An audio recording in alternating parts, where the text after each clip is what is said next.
बच्चों के ऊपर पैलेट गन चलाई जा रही है। शर्म आनी चाहिए देश की सरकार को।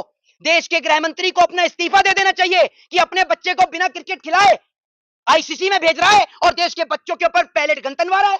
मोहित शर्मा, राहुल गांधी ने आखिरकार एफआईआर कराकर ही दम लिया, एफआईआर हो गया है।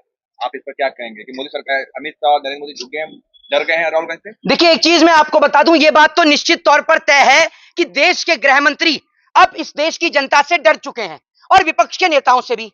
लगातार सदन में गृह मंत्री आ नहीं रहे थे, सदन में आने के बावजूद भी सदन के अंदर नहीं आ रहे थे, पार्लियामेंट पहुंच रहे थे लेकिन सदन की कार्रवाई में भाग नहीं ले रहे थे। दूसरी बात यह कि जिस तरीके से आज भारत देश के अंदर लोकतंत्र की हत्या हुई वो पूरे देश ने देखा। अब आप सोच कर देखिए कि उस महिला ने कितने थानों के चक्कर लगाए और जब विपक्ष के नेता राहुल गांधी वहां पर पहुंचे तब जाकर उनकी एफआईआर जो है वो दर्ज हुई। अब आप इससे अंदाजा लगा सकते हैं कि आम आदमी को एफआईआर कराने में कितनी तकलीफ होती होगी। क्या अब आम आदमी को एफआईआर कराने के लिए विपक्ष के नेताओं को साथ लेकर जाना पड़ेगा तब एफआईआर दर्ज होगी? वो एफआईआर जो लोगों का फंडामेंटल राइट है, वो एफआईआर कि अगर जो जिसको पुलिस नहीं करती हम कोर्ट के थ्रू एफआईआर को करा सकते हैं। तो मुझे एक बात समझ में नहीं आई कि जब आज पुलिस ने एफआईआर दर्ज करी तो जब वो मां वहां थाने पहुंची तो उसके कहने पर एफआईआर दर्ज क्यों नहीं हुई? वहीं दूसरी ओर पुलिस ये कहती है कि पैलेट गन वहां पर चली नहीं है। तो अगर पैलेट गन वहां नहीं चली तो उनके बेटे के छर्रे कैसे लगे? ये सबसे बड़ा सवाल है। इसकी जांच होनी चाहिए कि ऐसा कौन व्यक्ति था जो दिल्ली पुलिस के होते हुए वहां पैलेट गन लेकर पहुंचा और बच्चों के ऊपर पैलेट गन चलाई। ये सबसे बड़ा सवाल है। दूसरी बात ये कि आप मुझे एक बात बताइए कि जिस तरीके से छात्रों का आंदोलन चला तो पुलिस ने उन तमाम लोगों को तो ढूंढ ढूंढ कर ले आई जिन्होंने मोदी जी के खिलाफ वीडियो बनाई। पुलिस ने उन लोगों की जांच भी कर ली कि आंदोलन में कौन कौन आया था, उनकी फोटो भी खिंच गई। दिल्ली पुलिस के तमाम बड़े बड़े अधिकारी बड़े बड़े चश्मे लगा के चल रहे थे, उनमें रिकॉर्डिंग कर रहे थे। तो क्या एक भी अधिकारी उन लोगों को ढूंढ नहीं पाया जो पैलेट गन लेकर घुसे? और जब पुलिस की इतनी पुख्ता इंतजाम थे, इतनी बड़ी तादाद में पुलिस वहां मौजूद थी, तो एक व्यक्ति पैलेट गन लेकर पहुंचा तो पहुंचा कैसे? वहां पर मौजूदा तमाम बड़े अधिकारियों को आपको निलंबित करना चाहिए जिनके होते अगर कोई पैलेट गन लेकर घुस रहा है तो।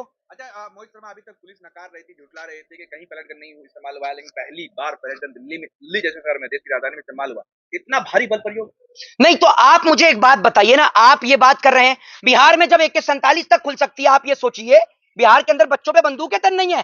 आप ये सोचिए ना, देश की राजधानी दिल्ली जहां से मैच जंतर मंतर से 2 किलोमीटर की दूरी भी नहीं है पार्लियामेंट की, वहां बच्चों के ऊपर पैलेट गन चलाई जा रही है। शर्म आनी चाहिए देश की सरकार को। देश के गृह मंत्री को अपना इस्तीफा दे देना चाहिए कि अपने बच्चे को बिना क्रिकेट खिलाए आईसीसी में भेज रहा है और देश के बच्चों के ऊपर पैलेट गन तनवा रहा है।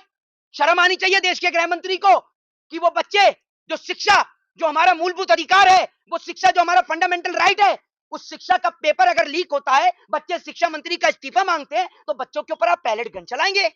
आपको तो शर्म आनी चाहिए। और देश के गृह मंत्री को अगर अभी भी थोड़ी सी शर्म बाकी है तो अपना इस्तीफा तत्काल दे देना चाहिए। हालांकि इस वीडियो के बाद पता नहीं कि लोगों के चैनल भी बंद कर दें, क्योंकि आज के समय में सरकार इतना डर गई है कि सोशल मीडिया को बंद कराने की कोशिश कर रही है। सोशल मीडिया पर उन अकाउंट्स को उड़ाया जा रहा है जो अकाउंट्स मोदी सरकार की बुराई करते हैं। सोशल मीडिया पर लगातार बीजेपी कैंपेनिंग चला रही है, पैसे दे रही है सोशल मीडिया को खरीदने के लिए कि आप जो है हमारे काम की तारीफ करो, हम आपको बदले में पैसे देंगे।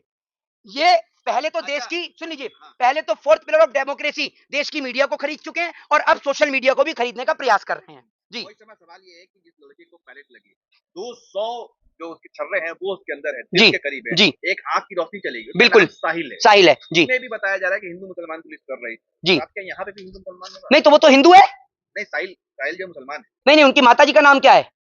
माताजी का नाम क्या है उनकी, आप बताइए।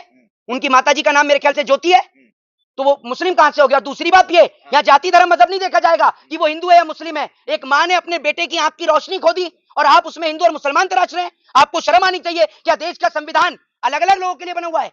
बताइए आप मुझे। दूसरी बात यह है कि आप एक बात मुझे बताइए कि उसके पैलेट गन से गोलियां लगी, छर्रे लगे, उसकी एक आंख की रोशनी चली गई, अब वो बेचारा पता नहीं जीवन भर देख पाएगा या नहीं देख पाएगा, एक आंख के सहारे चलेगा, ये बड़ा सवाल है। लेकिन आप उसकी एफआईआर तक दर्ज नहीं कर रहे। यही काम अगर कर्नाटक में हुआ होता, केरला में हुआ होता, जहां पर बीजेपी की सरकार नहीं है, तो यही बीजेपी के नेता सड़क पर लेट गए होते। आप मुझे ये बताइए कि आप कहते हैं 70 साल कांग्रेस थी, 70 साल के कांग्रेस के इतिहास में बताइए कि कब आंदोलन करने के पीछे गोलियां चली हो, पैलेट गन चली हो? बताइए, कभी बच्चों के ऊपर ऐसे बंदूकें तनी हो? झारखंड में भी प्रोटेस्ट हुआ, लाठियां चार्ज हुई बच्चों के ऊपर, वो भी गलत है, लेकिन कहीं बंदूकें तो नहीं तनी। इन्होंने तो पैलेट गन चलवा दी, बिहार में बंदूकें तनवा दी। शर्म आनी चाहिए देश के गृह मंत्री को। लेकिन बीजेपी जी, वाले कह रहे हैं, राहुल गांधी ड्रामा कर रहे हैं, ड्रामा करते हैं, हर जगह ड्रामा करने पहुंच जाते हैं टाइम बर्बाद करने के लिए। अरे मैं कह रहा हूं, अगर राहुल गांधी ड्रामा कर रहे हैं तो ऐसा ड्रामा नरेंद्र मोदी क्यों नहीं करते? वो नरेंद्र मोदी जो झूठ का पिटारा लेकर चलते हैं, वो नरेंद्र मोदी जो कभी नौजवान को 2 करोड़ रोजगार का सपना दिखाते हैं, वो नरेंद्र मोदी जो कहते हैं कि मैंने बांग्लादेश की लड़ाई लड़ी, या चाइना से अपनी जमीन खाली नहीं करवाई जा रही और बात कर रहे हो बांग्लादेश की लड़ाई लड़ने की है। तो नरेंद्र मोदी ऐसा ड्रामा क्यों नहीं करते, बताइए आप मुझे। शर्म आनी चाहिए, और देश के गृह मंत्री को अगर शर्म बची है तो अपना इस्तीफा दे दे। जय हिंद, जय संविधान।